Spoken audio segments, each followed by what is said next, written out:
How's it going, everybody? Welcome back. I'm here again. I didn't even take a week off. My name is Jesse. Welcome back to Mail Nurse Mentor. And I'm here because, some of the comments in my last video were placed, and there was a good question. And a lot of people actually liked that comment, and it was make a video on budgeting for nurses, or at least show us what it is that you do. And I was like, that's a good video because I really enjoy the financial aspect of the workforce.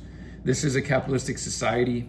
Ever since I started working as a nurse, I always have been focused on how is it that I can retire, right?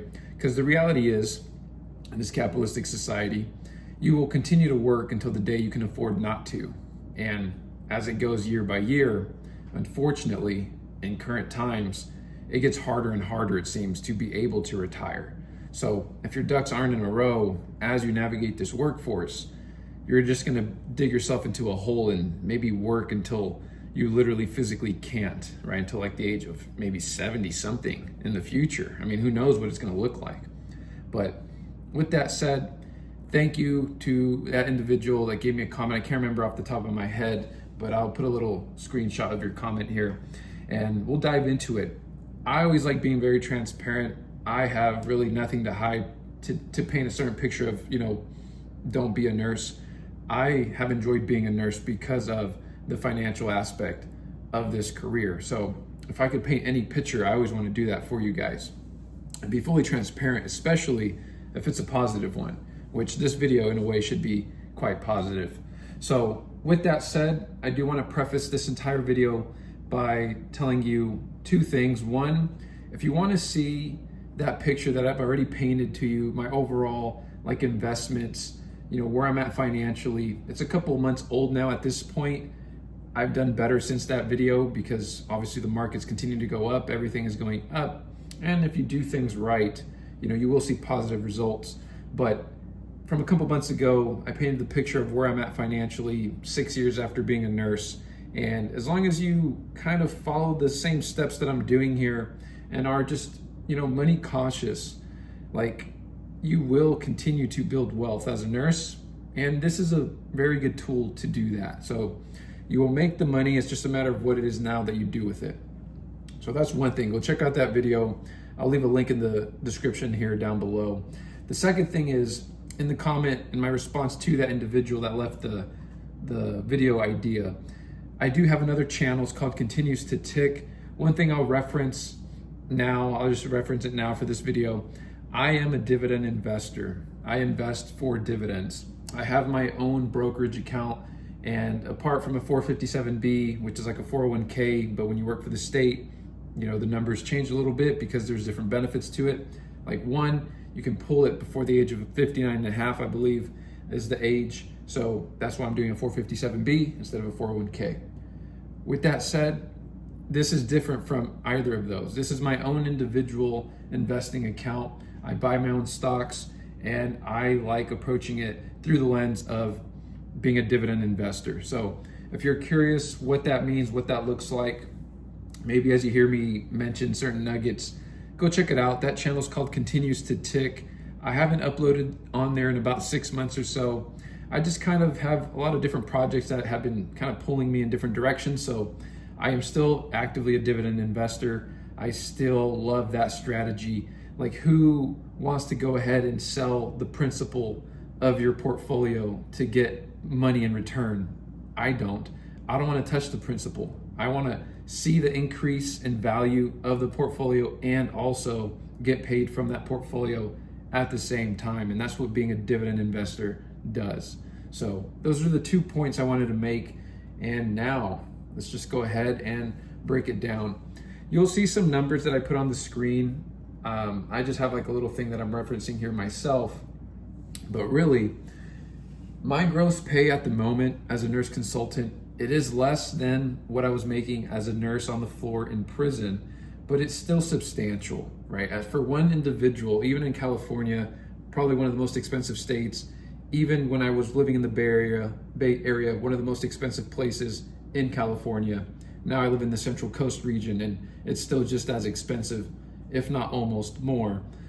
I have still been able to live a good quality of life, right? and I'll just leave it there. So I was making more before, but even now it's still significant. My gross pay is $9,320. Okay, that's my gross pay. And I think if you calculate it, it's around 113-ish a year or something like that. I don't have a calculator, but roughly that's always what I kind of say when I've done the calculations before. My take home, this is after taxes, insurance. I do have to contribute to a pension, which is quite a bit when you're a state worker. And then I also contribute $200 every month at the moment to a 457B, right? The one I was talking about every month. I don't see it get taken out. They just take it out and then I get my check, right? But my take home is $5,700. So yeah, they tax a lot. They take a lot for the insurance. They take a lot for the pension. And then I also invest a little bit, right? With the 457. So 9,320 to 5,700. 5,700 is my take home pay. So that is what I work with, right? That is my budget money. That is what I operate with. Budgeting, it's really just about staying within the parameters of what you take home, right? Forget what the gross is.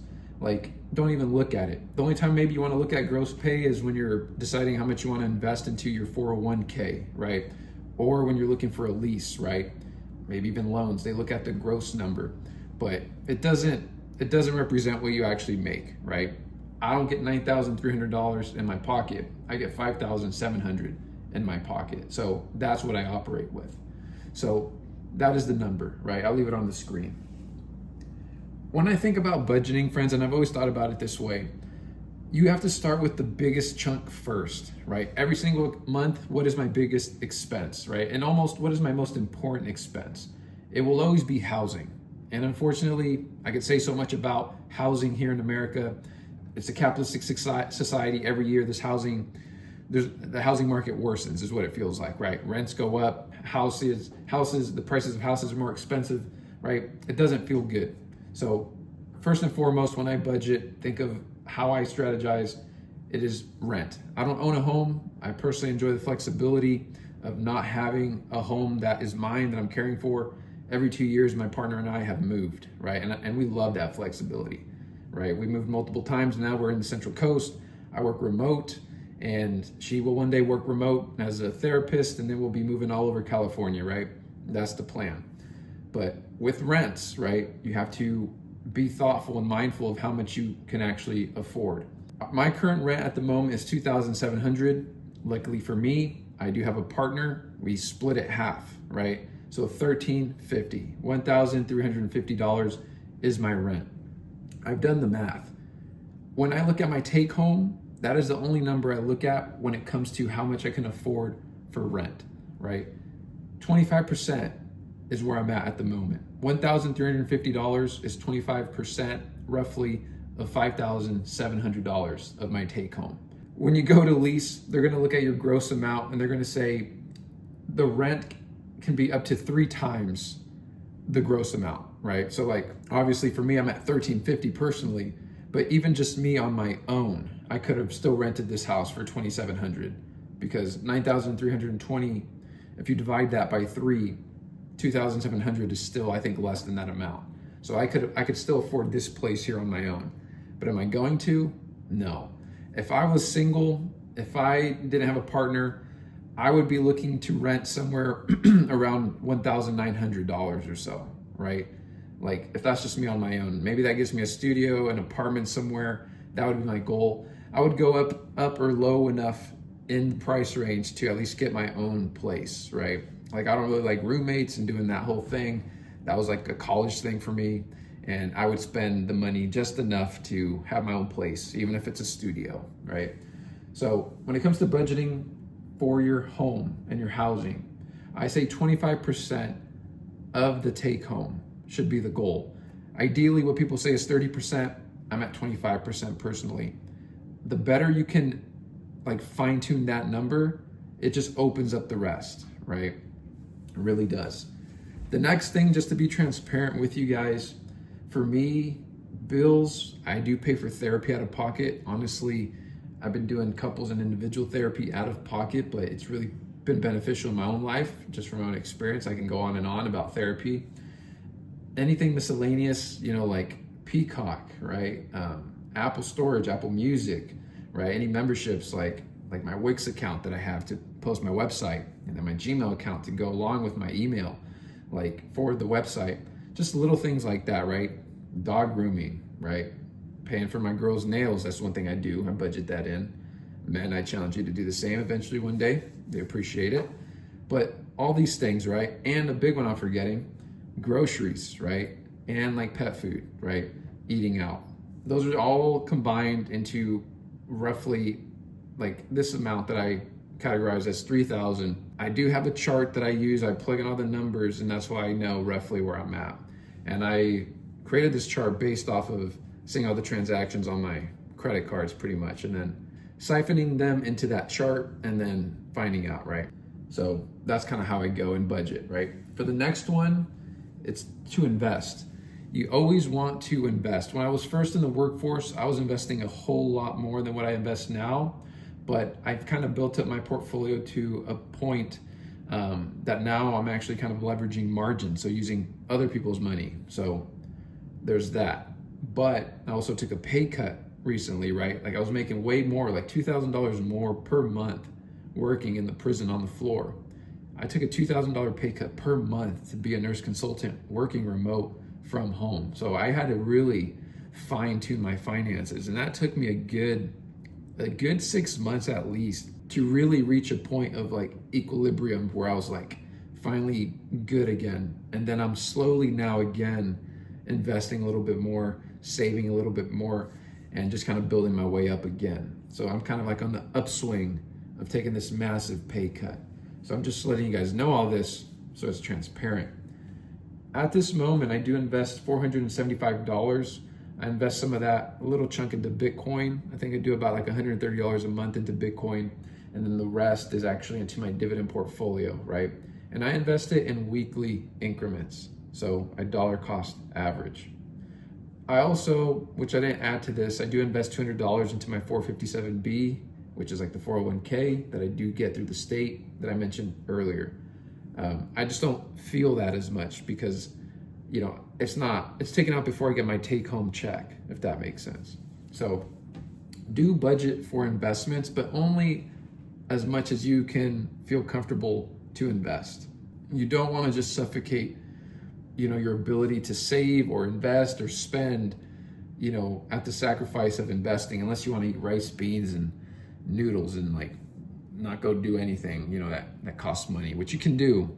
I did that in my first year. I got away with it for a little bit, but you know, I have a partner and like, you know, she likes experiences and she showed me I should like them too. And now I actually really do like experiences. So like we also go to Airbnbs, we travel, we do all that stuff.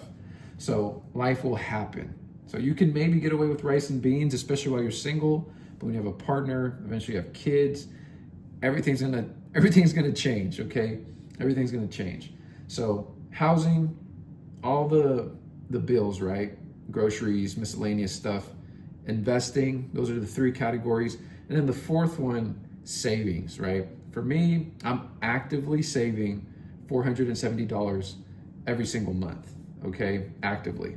Every single week, I like throw in $30 into my savings account every week, every Friday. And then once a month when I get paid, I throw in $340. You could be like, Jesse, why $340? That's random. That used to be my car payment for my Toyota Camry that I bought and paid off in 3 years, right? That used to be my car payment. So every single month, instead of giving myself my car payment to me, I just throw it into my savings account. So that's why every single month since I paid my car off, I've been just throwing in that car payment into my savings account. So I don't even feel that extra money, right? That's my strategy. That's what I'm doing. And I think it's working, you know? So $470, I actively go into my savings, and then anything left over, right? Which if you do the math will be pretty significant as well. That also gets thrown into my savings, right? Or just at least into my active funds. And I feel like overall, friends, like that is my budget strategy. I can dive into the weeds and maybe show you my chart, you know, if that's something you guys are interested in, and maybe even share it with you. Just let me know in the comments if that's something that you guys would like to see. I could show it in a separate video and just really walk through it with you guys. So this is my strategy. My other video that I mentioned, go check it out. It's where I show you after 6 years of being a nurse where I'm at financially. And I will tell you, I don't limit myself, right, in my lifestyle, right? Like I buy my protein, we go to Airbnbs, we're going to Mexico in December this year for like 10 days or 12 days or something. Like I still live my life, right? I go eat at good restaurants sometimes. Like I don't go and get carried away, but as a nurse, you make good money, right? And then even where I live, like I live in the Central Coast, this is like a 2-bed, 1-bath house, right? We don't rent like an apartment or a condo in a nice, or I should say a bad, tight area with no parking and no privacy, no space. Like I'm living a good quality of life is what I should say, right? Or it's what I tell myself. And I'm 30 and I don't have kids. I do have a partner. We're 9 years together now, 2 dogs. And like I really enjoy my quality of life. So the only thing to really like focus now, right, in terms of, well, what's next, right? You can continue to play with these levers, right, that I mentioned here. As I go and like grow old, right? It's like, do I want a nicer place? Is this budget okay? Like time's gonna pass and things are gonna get more expensive, but like you just start pulling levers in different ways. But always focus on investing. That's the biggest. Buy assets and don't buy depreciating assets. And if you do, like you buy a car, be careful, right? Make sure it's paid off. Imagine if I had $340 I had to then spend on my car payment every month, right? It eats into this. I don't have that car payment anymore. That's a big one, right? I also pay a little bit of loans. So I didn't mention that, but I do pay student loans as well. So that's an extra thing, but I don't even feel it, right? Taking everything into account. But anyways, friends, I just wanted to paint a picture. Leave a question down below. I'll answer it for you. As a nurse, there's no reason why you should be broke. And when I say nurses, I say RNs, because I know as LVNs, you make a little less. I know as CNAs, you make even less than that. But as an RN in America, especially in a high cost of living state, there's no way you guys should be broke, having money issues, like especially if it's more than just you, right? Like if it's you and your partner, 2 incomes in a household, or even if it's just you, just be smart with your money, right? Don't buy that car. Don't live in a very expensive place you can't afford, right? Like there's just no reason. Nursing, the income from a nursing RN job is enough. It is enough. Anyways, friends, I hope this video was helpful. Leave video suggestions down below and I'll get back to you. I have another one in the queue. And yeah, I will still be here from time to time. If not every week, if I have a topic, but reach out with questions. I'll answer.